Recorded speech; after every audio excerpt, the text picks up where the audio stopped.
Hello, lads and ladies, and welcome back to COD's Vlogs. Tonight, we are back with a League One roundup. We've done League Two with Mr. Jack Kershaw. Tonight, we're back live with my League One co-host, Jake_Tong90. And that is his real name, by the way, by default as well. Jake, a month into this League One season, I think there's 10 games out of a possible 12 this weekend called off. Talk me through it. How's it been so far this season? Yeah, it's been good, isn't it? We've got teams that you perhaps wouldn't have thought to have done so well. You know, sat in the top two at the moment in Wrexham and Stockport. You perhaps imagine they do well, but maybe not as well as what they have done. And then you've got teams sort of really disappointing you. So I'm looking mainly at you, Bolton, and mainly at you, Rotherham. But I think it's been competitive. I think the level's gone up from last year. I think it's a much tighter division. I don't think there's going to be a team that runs away with it this season like we had last year with Pompey. So, yeah, it's been really interesting, really fascinating. And look, I'm just glad my team are still in it, mate. That's the main thing. Just for now. Now, Leyton Orient, currently bottom of the division. Fast kind of go back 12 months, 1 point from 4 games, that 0-0 draw with Blackpool. A year later, they're in the same situation, but no points. Defeats, look, they've lost to Birmingham, Bolton, Charlton, and now Shrewsbury. That last one will really hurt them. They've been in games. They scored 2 goals, conceded 8, though. That's 2 per game. It's not good. They fell apart a little bit on the weekend. Talk to me over Richie Wellens' start at Leyton Orient. I think it's a difficult one. You look at, like you mentioned there, the first 3 games that they played, you know, Birmingham, Charlton, and Bolton are 3 pretty tough games to start your season with. And I feel like they put too much pressure on Saturday against Shrewsbury as our season starts now. And obviously they got whacked by 3 goals to 0 at Shrewsbury. So it's been a poor start. I don't think that, but I think performances have been quite positive. I think they've been able to get into the opposition area and cause problems. Obviously, the one thing you'd say about Orient last year, Ben, was they were missing a goal scorer. They still haven't got a goal scorer. That might be their Achilles heel this year. But you'd imagine with the quality they've got in terms of Ollie O'Neill, other players such as that, Jordan Brown in midfield, you imagine that they'll probably come good. And Richie Wellens is a good coach, a really good head coach for the level. So I'm expecting this Orient team to only go up from where they are now. Cambridge United struggling for them. Now, it was always going to be a difficult start for them, in my eyes, starting away at Stockport County on the opening day, losing that game of football. And then the next game was always important, Crawley at home. You know, last year they started off with 2 wins, if you remember, against Oxford and Fleetwood, 2-0 wins, and were, I think, top of the league. And they're all coming at me saying, "Oh, do you still think we'll get relegated?" And they started well and always finished well. And it's always been the kind of the 38 games in the middle, hasn't it, really, from kind of match week 4 to match week 42, that they've been not very good. But this year, that defeat to Crawley, very tight game that Crawley nicked. And then a really, really good point against Blackpool, being 4-1 down in the match, showed great character. But that's the only game they've scored in. And then the other day against Bristol Rovers, fairly flat, didn't really threaten the goal enough. I think Monk's won 3 in 16 games, going back to last season as well. It's not great. Underlying statistics aren't great. Lost in the cup, to Bromley. I know it doesn't really matter, but again, it's a winning mentality in my eyes. And, Cambridge needs to get up and running as soon as possible, conceded 9 goals, but Blackpool conceded 11. Maybe a bit of an extended piece on Blackpool here. They announced the appointment 7 minutes after finishing their game against Crewe last night in the EFL Trophy, where they won that game. Been without a manager for around about 2 weeks now since the departure of Neil Critchley. Many names been mentioned. Steve Bruce, not one of those. Last in the game 2 years ago with West Brom. Look, done a lot of things in the game in the Premier League and with Hull City. A lot not very happy about this appointment going to Blackpool. Talk me through it. Yeah, did you know 2023 was the only year since 1978 that Steve Bruce hasn't either played in or managed a professional football game? I find that mental. Did you know in 1978 that Jake Tong was born? Yeah, I set myself up for that one, didn't I? Yeah, look, I don't like the appointment, and I've looked at the reaction since. I think they share my view. Steve Bruce has always gone into clubs and then ended up somehow managing to take them lower down the pyramid than where they were when he came in. I think of Newcastle, Aston Villa. He struggled in and only got them into the bottom half of the Championship. And this Blackpool team, they're already not really one of the favourites for promotion. You'd imagine, why do you not just try something different? You got Neil Critchley. Where were Blackpool last successful? They got a manager out of a Premier League academy and they nurtured him and he took them up and he got them promoted. Do you not think you'd try something similar with a Barry Murphy, who's come out of the City group, is really talented? Although he's not had a great experience elsewhere, we often know that doesn't particularly make or break a manager. So I don't like the appointment. I think they've had a poor start. I don't think Steve Bruce is going to be the man that takes Blackpool back into the Championship. I think he's plays dinosaur football. I watched Fowler's video, and Fowler did a video on Blackpool this afternoon. Can you tell me realistically, Nappers, what is Steve Bruce's style of play? Does he play it long? Pragmatic, hard to break down. Very much, we're going to try and score one more than you. We're not going to concede. Get through it if you can. A 5 and a block of 4, one man up front. Ashley Fletcher hit you hit you. That's it. Yeah, I don't think that. That's the style of team he's had though. The back, like Newcastle, he got results. He found a way to win. He was under awful ownership. Sheffield Wednesday, awful situations. So at times, I think you need to cut him a little bit of slack that he's not really had it easy. And I think that Blackpool need to get behind him, because what's the point in saying, look, I don't think it's a great appointment, but what's the point in straight away going, not happy? No, not, I don't want to go to the game. Because all of a sudden then, Blackpool fans, when they get behind their team, there's nobody really, I'd say, better at home than Blackpool at time. I think Lincoln are up there as well. I know you're going to look at me. You've got big followings in Birmingham. You've got Wrexham coming up as well, Stockport. But Blackpool rely on their crowd to get them up. So it'd be very interesting to see what Steve Bruce does. Look, defensively, they need improving. Steve Bruce improves teams defensively. So maybe look at that. And you can't tell me this year Blackpool have been good enough. They've conceded 11 goals. They've scored 7. They've got good attacking big players up front that might suit a Steve Bruce system as well. But look, I don't think Sadler's made a real good appointment, bar Critchley. I think Appleton and Grayson were howlers. Mick McCarthy was disastrous. Critchley second time round was poor. But realistically, names mentioned, Blackpool didn't want Wild. They didn't want Adam. They wanted Wellands. They were pretty sure on Wellands. That's all they wanted. They didn't get him. There was always going to be disappointment there, I think. Wigan Athletic have struggled this season. 4 games, 1 win, 3 defeats. Upset you, Ben? Yeah, it does a little bit. But you look at who they played. Charlton at home was a difficult game on the opening day, and then they go away at Reading. And Reading have won 56% of their home games since being down at this level. Won 14 out of 25. I think they've lost 6 games at the Medeski. You only managed a 1-1 draw there last year, Jake. We won there 2-1. Just putting out. Yeah, you got relegated. You got relegated. But if the league was played just against Reading, we'd be 2 points a game on top of the league, right? So just saying, right? It's like a live show. You would know this is a pre-record, but yeah, I'm going to batter him after. No. So look, they look flat. They look missing something. They miss a winger. Theo, Aysgard, they're missing, his quality. Look, he scored a goal against Birmingham, so he's up and running, more to the disastrous of the goal. Did he score the goal, or Bailey Peacock-Farrell score it for him? I think they have brought in Melise Asamoah from Fleetwood for a big fee for someone who's only played about 5 times for Fleetwood, but I think he scored 6 or 7 for Waterford in 19, Fleetwood's sister club. Shrewsbury, great result the other day for the Salop. 3 points from the first 4. Look, they've had difficult fixtures so far. Peterborough at home being one, and then they've had to go away at Huddersfield as well. And, there was a defeat in there against Peterborough at home where 4-1, they could see 2 in a minute. It's a really difficult start. I think they lost to Stevenage as well.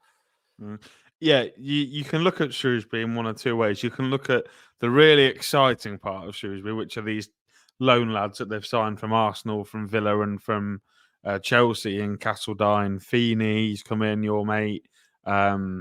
Tommy O'Reilly, and then the lad from Arsenal. I daren't pronounce his name because I'll absolutely butcher it. And that's really positive. That's really good. And we know what happens when, especially in League One, when you can't afford the quality on a permanent basis, you bring them in on loan and they do really well for a season, but Shrewsbury will be back where they started in a year's time. But that's really exciting in the here and now. And that you'd think that quality should get them anywhere around 15th to 18th. But then you look at the other side and you look at a lot of the players that they've kept from last year, the likes of, Benning and Ciala has come in, and players of that ilk that showed last season they weren't particularly up to the metal. So I'm sort of conflicted because the performance against Orient was fantastic, but then the performance against Peterborough was pretty disastrous. The one away at Huddersfield that maybe should have been 4 or 5. So I think Shrewsbury will score some goals this year, not loads, but I think they'll score more than they did last year. But I'm really worried about it going in the other end. I don't think the back line's up to it. So, yeah, Shrewsbury very mixed at the moment. But I'm going to try and focus on the positives for them. Burton Albion are a scoring prowess, says this man 2 weeks ago. What's followed is 2-0 draws. So, whatever this man says, he's a 5 in the first 2. You can't blame me. No, but I'm a big believer, and I said this on the show that I think I said it with Jack, that I'm more worried for when you're in those types of games that you're going to keep conceding rather than scoring. What they have done, they've stopped scoring, but they've stopped conceding as well, which is a good base. And look, 2-0 draws over Stevenage and away at Northampton are 2 good points when you're settling into a League One season. And the expectation at Burton's gone from down very low to middle-ish, probably from a 4 out of 10. Let's just about stay up to, let's push top 10, top 12. Maybe not playoffs yet. Got 18 arrivals. I think there's been 2 more than that. 22 arrivals. I think there were 2 players in their matchday squad in Crocombe and Sweeney that have were there last year as well. So a lot of adaptations. They're keeping clean sheets now. I think they're unlucky not to win away at Mansfield, 97th minute. Concede a pen. Probably you'd think good chances to get a point against yourselves, but you get through the game. So they probably would think we should be 3 points better off here, and 6 points to 3 looks so much different after 4 games. But they'll get their work to be done. Now, we talked about work to be done for Skubala at this point last year. Yeah. Ian Evatt managed 232 games as Bolton Wanderers manager. He's got a great win percentage, brought them up. They're in the 4th year now, and I'm still hearing the same. If we don't go up this year, he's got to go. 4 games in, 1 win away on the opening day of the season away at Leyton Orient. What's followed is a 0-0 draw away at home to Wrexham, and then a couple of defeats away at Charlton and at home to Exeter. Hello, Cole. Nice to see you, mate. I wonder if he'll be watching this on twitter.com or YouTube, because there's plenty of platforms to watch it on. There are plenty of platforms. No, we do love the Fan Zone podcast. No, it's only on YouTube, this show. So there's only one platform. Platform 1. There's just the one platform for Colin to get used to. But you still probably won't get used to it because that's the sort of bloke Col is. But guy. Shout out to the Fan Zone podcast. Best in the business. What a guy. It's been a really disappointing start to the season for Bolton. They have had some green shoots, I think, in the cup competitions, in the fact they got the better of Mansfield, they beat Shrewsbury. They even beat Barrow last night, as I've just found out. But the league form's been, as well. Yeah, but the league form's been quite patchy. Obviously, on opening day, it looked really good, didn't it? When they beat Leyton Orient. But what's followed is a 0-0 draw of Wrexham. On the face of it, that looks a really good point now. A defeat away at Charlton, who are a very good side and will be a very good side under Nathan Jones. But what worries me about this Bolton team is that defeat to Exeter. Just they look so devoid of any confidence. That they didn't look like they wanted to score at all. So, yeah, I think Bolton will eventually get back to where they want to be this year. But I don't know. I think they've got too many similar players, Ben. Like, I think McAtee and Collins are literally the same player. And Dempsey is probably the same as well. So, yeah, I think Bolton have got a lot of work to do. And I wouldn't be getting rid of Ian Evatt just yet. I'd probably give him the season to ride it out. He looks a dumb man at the moment. He looks tired. He looks frustrated. I think the best thing I would do now is 4th of September, we're recording this on. Hopefully going to be out on Friday, the 6th of September. I'll be saying, look, train Thursday. Say to the lads, see you Monday. Have a weekend off. turn your phone off, just spend it with your wife. I think he's got kids. He's got kids as well. Spend it with your wife and kids. Just I don't know if that'll help him in terms of in his energy wise. You know, Might we know drain you him. personally. Nappers knows where you live. Watch out. But no, believe me, go and have some time because he looks moaning about not having a proper pre-season and moaning about, different things. He's just doing things he wouldn't normally do. Rotherham United have had a lot of expected goals, a lot of shots on goal. And when they did finally score, Jonathan Clark-Harris placed one from the penalty spot and then booted the ball into the net. Following up from that, maybe a bit of frustration that, finally we're on the board. Malik Wilks changed the game against Huddersfield, against 10-man Huddersfield. A red card for me. It was a red card in the match. Good win for them against a good side. He's been coming. Steve Evans with his Steve Evans show at the end as well. I'm pretty sure now they will go on a good run as well. They've got Charlton, Burton, and Birmingham all to come before a trip away at Shrewsbury at the end of the month as well. Stevenage are a club that you won at the other day as well. They've only won once on the opening day against Shrewsbury. What's followed that is defeats away at Huddersfield and at home to Lincoln with a decent point in there away at Burton. Yeah, they don't concede many, but they don't score many. And for me, that's going to be a problem for Stevenage. Without Jamie Reid, they literally look null and void up top.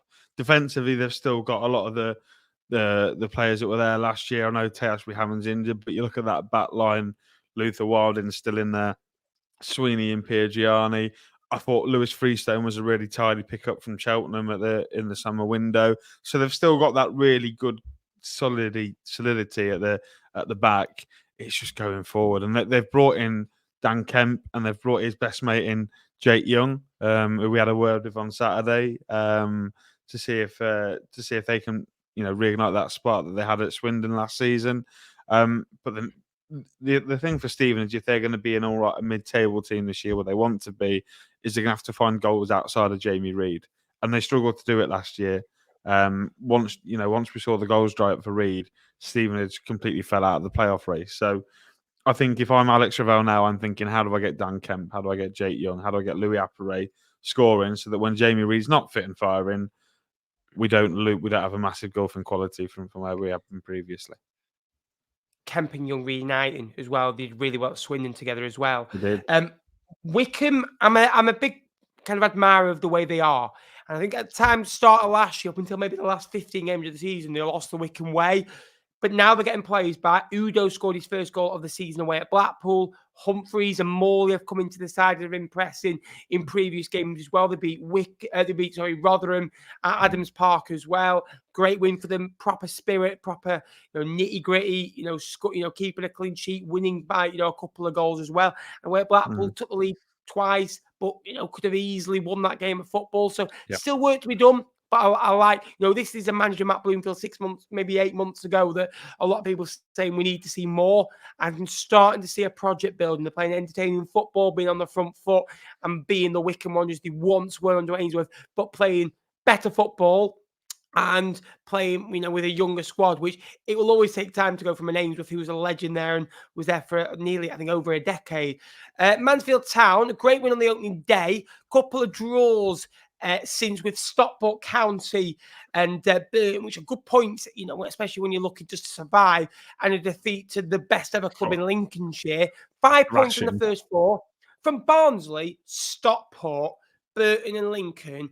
I'd have thought from that, Mansfield will be looking at, right, let's try and beat Burton at home. Let's try and get something off Stockport at home and then get a point away at either Lincoln or Barnsley. And they've done it differently, but they've got 5 points still. Yeah, no, I think Mansfield again. I think going forward, they're sort of the difference to Stevenage here. Really, going forward, I think Mansfield will create chances. You look at some of the players they've got in that front line. Will Evans had a really good year for Newport last year. Scored against Man United in the FA Cup. You've got Lee Gregory, who, although admittedly Lee Gregory is useless when Nappers isn't in the crowd because he only seems to score when Nappers sees him play. And also, I think the addition of Ben Wayne is actually quite an intriguing one. But it would be naive not to mention the loss of Davis Keeler-Dunn to Barnsley will be big for Mansfield. He was such a big player for them in their promotion out of League Two. But the problem for Mansfield is at the back. So different to Stevenage. They've got a lot of defenders there that were the same. Aidan Flint. They've got Elliot Hewitt still back there. Lucas Akins. They're playing strikers at fullback, Nappers, and it's not working against better teams. So, I think what Mansfield should have done on deadline day was try and solidify that back line a little bit further, because to concede 9 and 4 is a worry, although 4 of those did come in one game. But yeah, I think Mansfield will score enough goals. It's whether they can keep them out, which would be the difference, I think, between them staying up and them going back down again. Northampton Town are a team that, again, shown what they've done last year. Good defensively, only conceded 4, scored 4, but got 5 points on the board as well. I think that's on the opening day to Bristol Rovers, but 5 points in 3 since that. One against Exeter, couple of draws since. I think Tarek Fosu, who niggling an injury at the moment of recording, hopefully back after kind of the bit of a break. You've got Callum Morton, who I think has gone back in and started to perform to the level that he does recently, in his time there as well. So it's good to see. Still work to be done for them. Crawley, 2 wins from 2. One against Blackpool, then backed it up away at Cambridge, since defeats away at Wigan and then at home to Barnsley. They just about dominated possession in that second half against Barnsley, didn't they? But didn't have a shot on goal. Yeah, really refreshing to see how Crawley are approaching this. Despite everyone having them as massive underdogs and massive favourites to go down, they hit the ground running, like you mentioned, with those back-to-back wins. There was also a hammering of Swindon in there in the cup, which gave them 3 wins in a row, which gave them confidence. And you saw that even in that Wigan game, Ben, I thought they were really unlucky not to get anything from it, because they had the bulk of that game. Wigan fans will say we were more clinical, but Crawley had more chances and more of the territory. So I think we could be sat here. You look at the games they had, maybe you'd expect them to perhaps get something against the Blackpool side on the first game of the season at home, similar to what you sort of said about Carlisle last year. Worst place for Blackpool to go to was a team that just got promoted, and Crawley were that last season, so a good win there. You'd back them to get something against Cambridge, but Wigan and Barnsley are the games that you'd expect them not to get anything from. So I think Scott Lindsay can take a lot of credit for what he's done, and look, to have Crawley sat in 12th place after the first month is a really good job, and you'd imagine there might well be some eyes looking at Scott Lindsay if another job in the top end of League One or the Championship rears its head again. Peterborough United, home, a combined expected goals of 0.88, 0.45 and 0.43. Look, I know they played Wrexham and Huddersfield at home, and, I had slightly favourable away games in terms of Peterborough United, but, good away wins, and they look like themselves away from home. That result against Shrewsbury, they were absolutely fantastic. They were on the front foot. They were ready to go. In a way, Exeter, the same again, created plenty of chances. Looked like the Peterborough side that they want to be, attacking. They still scored 6 goals, conceded 6. It's typical Peterborough. He's being consistent long enough, and I still worry for their centre forwards. I know they've got Mothersill, or they've got a Ricky J. Jones or a Chris Con-Clark who's going to take time. And the new one. What's What? his name? They've signed another striker, didn't they, on deadline day? Brad. What's his? Yeah, do you want to have a go at his surname, Nappers? It starts with an I. Yeah. I'm going to go for Eon Vane or something like that. Yeah. Yvonne Vane. Yvonne Your mum Vane. sounds Avon. Yeah. But I still worry for their prowess up there. And I think they're perfect in every other department. Look, a bit maybe vulnerable at the back after losing key players. Knight, Edwards, Burrows, big players to lose. So it's going to be interesting. Talk about Peterborough, the feeder club, Exeter City, just above them, on goal difference. Great start for them. They've won away. They've won at home. They've lost 2 games. They've lost at home and they've lost away. Gary Cole signed a new deal. Good start for them. Yeah, and on paper, they probably had one of the toughest starts in the league, didn't they, by hosting Rotherham, who were very well tipped by a lot to go straight back up, and to beat them in the manner they did, I thought was excellent. Then they played Northampton and Peterborough. You'd probably say that they'd probably win one of those, but then lose away at Bolton. But they've been able to pick up 3 points against the Trotters. I think it's been a decent start for Exeter, for Gary Caldwell's side. They've looked good in some games. They looked really poor in the game down at Northampton. The Peterborough game, they were certainly in. And then the Bolton game, probably the best performance of the lot. Completely outplayed, in terms of shots on target. Fantastic. So I think it's been a good start for Exeter. I think if you'd have said to an Exeter fan, you'd have 6 points after the first 4, and these are your 4 fixtures, I think they'd take it. What I like about Bristol Rovers is I think a lot of people have got them down as being underwhelming, yet we sit here, the 7 points from 12, and only lost to Stockport, beat Northampton at home, beat Cambridge at home, and drawn an away game as well in there as well. So they've been pretty solid. Promise Cherry scored his first ever EFL brace, back to scoring goals for him. So now he's up and running. Can he do it long term? That is my worry for them. They've signed very well this summer, so it's now about going to improve. And when you get to 50 points this year, boys, don't go and lose like 7 in a row as well. But I really like this. I think Griffiths in goal has been a top keeper for them as well, who has also played for the mighty Lincoln City. Reading, a lot of hunger, a lot of talent in that first 11, a lot of youngsters in the academy on the bench making the numbers up. 7 points from the first 4, beating Wigan and then winning again at home against Charlton. Bear in mind, they beat Charlton 2-0 in February, Nathan Jones' first game. Lost 1 in 18 since. Then he goes back to there, concedes 2 in the same minutes, 66 and 76 minutes, loses the game 2-0, and he was fuming after the game. But that says everything about Reading. Yeah, been really impressive, Reading, and they were probably the hardest team in the whole EFL to place when you did your 1-24 this season. But again, they had a tough start. Blues away, think about how much money they had spent on that day, and here they go there and get a really good point, a well-deserved point. Then they play Wigan, a team that a lot of people have got up there as well, and they completely play Wigan off the park. Perhaps that says more about Wigan than what it does about Reading, considering how poor they were. But still, to lose away at Wrexham, I think a lot of teams will go to Wrexham and get beat this season. And then to beat Charlton, a really good start. What's that? 7 points from 4. They're 8th in the league. I think Ruben Sellers, you've got to give him a lot of credit. Done such a good job under the circumstances. Obviously, we hope the takeover gets done out in the next couple of weeks, and life could be looking good for Reading fans. Ben, I have a feeling, I don't know about you, but now that we're out of the window, I think Reading are going to be the home where all the good free agents might rock up in a couple of weeks' time. When they're able to bring players in. So really good start for Reading, and props to Ruben Sellers. They're only about 4 players away, aren't they? Just trying a bit of depth to that squad. Yeah. But then you're adding depth. It's all about, can you keep the cohesion? Are they right for the football club? Because they built a spirit. It's hard to keep that when you get a bigger squad. Next up, Barnsley. The best thing I think they've done this summer is getting rid of Callum Styles off their budget. 2 years in the making. He's not wanted to be there. And you talk about players wanting to be at your football club and building a base. Get him gone.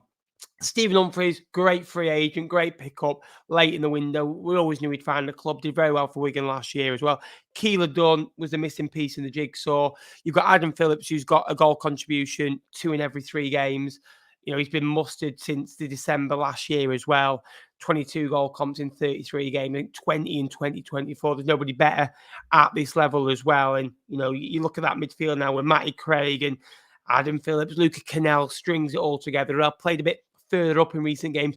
He can probably go back to his natural position of a bit deeper with the addition of Keeler Dunn now as well. So I think that it's a really, really good window. And from Barnsley maybe 2 weeks ago being a bit negative that not have enough in the firepower, now I'm thinking perfect blend. Maybe 1 striker short if it could be picky, but I think, you've got Cosgrove and Waters and Ada Marsh, who's a young protege.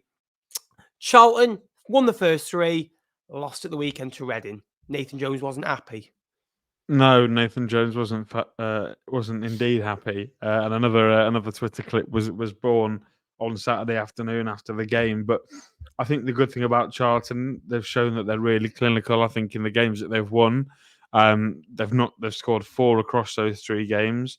I think they've been really clinical in those games, in those moments where they've had perhaps not all of the chances, but still to take the chances, and they've won those games. So, yeah, I've been impressed with that aspect of Charlton. I think the performance on Saturday was ragged, was difficult. They didn't have it all their own way, perhaps, like they had done in games before. But Nathan Jones is a winner at this level, and we've seen it. And we saw the run that he took them on at the back end of last year. So I've been really impressed by Charlton, and I actually think they're only going to get better. I think that's an issue for the other teams that we get to talk about. You look at the teams he played, and they haven't dominated possession. I think 19th and 21st in like expected goals and shots on target. So Clinical. you do want to see a bit more front footed, but with the players of Connor Coventry, then those types of players, Matt God in a forward line position, Doherty, who scored a scream a few weeks ago against Bolton, they're going to get joy. Huddersfield, first 3 games, typical Huddersfield. You'll score 5 goals, get 9 points, get the job done. Not necessarily against good sides in Shrewsbury and Stevenage. Not saying that in a bad way. Go at Peterborough, nitty-gritty, make Peterborough look poor, but we do the basics very well. A Duff side, good in transition, quick at the pitch, balls out wide, balls into the box, get forwards on the line. I'm a bit worried for their forward lines. I think they're a bit short up there. I know they've got the likes of Reece Healy, Marshall, those types of players, as well. Karoma up there as well. But I'm worried long term as well. But good start, defeat to Rotherham with 10 men. It was always going to be a difficult game for them. Lincoln City, 4th. As it stands, would play Huddersfield in the playoffs. Still 42 games to go, though. But a good start, you'd have taken this, wouldn't you? And it could be more. Yeah, it could be more, probably, given the sway of the Barnsley game, it could have been. But I think the caveat is, and I spoke to Gab Sutton about this, I don't think we've played anyone amazing yet. I think our first big test of the season comes after the international breakaway at Peterborough, a game that we are renowned to lose. But been impressed. I think some of the new additions, George Wickens has done really well to come in, and he kept his first clean sheet on the weekend. That was a big one for him. Derek has been fantastic coming in to replace Sorensen. Tom Bayliss in midfield, fantastic. And then, I think we've been really good, Ben. I think we've been good in all the games. Found a way to win in 2 of them, and then gave Mansfield a good hiding. So, yeah, good start. I'd have taken 9 points from 12, and hopefully with the next run of games, we can continue that 2 points a game and try and make sure that we maintain in the playoffs this time rather than finish just outside. Starting of the 3 clubs with 10 points, Birmingham City look the real deal. Big money on deadline day on Jay Stansfield. We've already touched that on our live show. So if you want to go and follow that, go to around about minute 24 on Sunday's night's live. So we did a 15-minute segment on it. Paik in midfield looks a real deal. Mark Leonard settled in. Alfie May scored 4 in his first 4 as well. Absolute banker for EFL fantasy as well. They are looking a bit like they can concede a goal, but they're looking like they can score 2, 3, 4 a game. They've not looked over brilliant for 90 minutes yet. They have relied on late goals, but so did Portsmouth last year, and they won the title, and they nearly got 100 points. So I don't buy that. In terms of statistics, I would probably say Birmingham have deserved to win a couple of games by more than the odd goal that they have, but they found a way to win at Leyton Orient, Wycombe, the home game against Wigan, and then they found a way late against on the opening day against Reading. But what I like is the substitutions they're making, in the game as well, that they're coming on making a real difference. Wrexham, great start. They beat Peterborough at the weekend. Only the 2 goals conceded. They scored 8. They've got loads of options as well. And this has been without really, Sir Paul Mullin, as they call him. Yeah, I think you can say this about the team at the top as well. Wrexham got a way of scoring goals, not just through one player either. And they've got, like you mentioned, Paul Mullin to add, but just so defensively solid as well. 3 clean sheets in 4 games. Those 2 goals coming obviously in the opening day win against Wycombe, sorry. But been really impressed all around the pitch from them in midfield. They're dominant. They've won a lot. I know they've not had a lot of possession, but they win the midfield battle 9 times out of 10 in terms of physicality. Going forward, they've been clinical. A lot of chances they've been able to put away. And defensively, they just look so good. They just look so good. Max Cleworth at the back, a Wrexham lad, come through the academy, and they've been really solid. So I think it's a really, really solid start to life in League One for Wrexham. I think, given the upcoming fixtures that they've got, just taking a look now, they've got Shrewsbury obviously this weekend, but they've got big games: Birmingham, Crawley, Orient, Stevenage, and Northampton. Lots of winnable games for them coming up. So you'd imagine this Wrexham team are only going to go from strength to strength. Stockport disappointed with. top of the league, conceding a goal away at Mansfield. Louis Barry not scoring. Standards are dipping, boys. No, Louis Barry, great start to the season. 3 goal a season candidates. The boy is different, and he's not really been known for his goal prowess in previous years. It's always been his link up play, him kind of making chances for other teammates and not always getting goals or assists, but his impact on the game of football, whether it's off the bench or starting as well. And he looks a real gem. Corey Adai settled in very well. He only kept 8 clean sheets last year for Crawley when he got promoted. He's kept 3 already. He looks a big prowess. And this is a new team. With some, promotion winners in it, previously as well. Dave Challenger's never finished outside the playoffs. So they've got him. They went away in the cup against Action and won 4-1. So continuing that winning mentality with different players. So really good to see. Scoring goals, winning games of football. Look, the break probably come at a wrong time for them. Against Mansfield, they should have won the game, don't get me wrong, because they were the better team by quite a distance. After the international break, they've got to go to Crawley, Leyton Orient, Barnsley. They'll be thinking, we can go and get 7 out of that. We've started very well. 1 game at a time. But it's been a great month. Loved it so far. And then it's always slow this first few months. I always find till about November when the international breaks are gone. But then when football is fully throwing, it's good to go. Jake, thank you for joining me today to discuss it all. Thank you, mate. Yeah, I've enjoyed it. Been waiting for these League One monthly roundups to come out. I think we did the last one in person, didn't we, Ben? Or one of the ones before that in person. So we might have to do that again in a couple of months' time. But yeah, really enjoyed it, mate. Maybe the next one. Lincoln are at home, aren't they? Are they? On Northampton at home. What, the next international break? Yeah.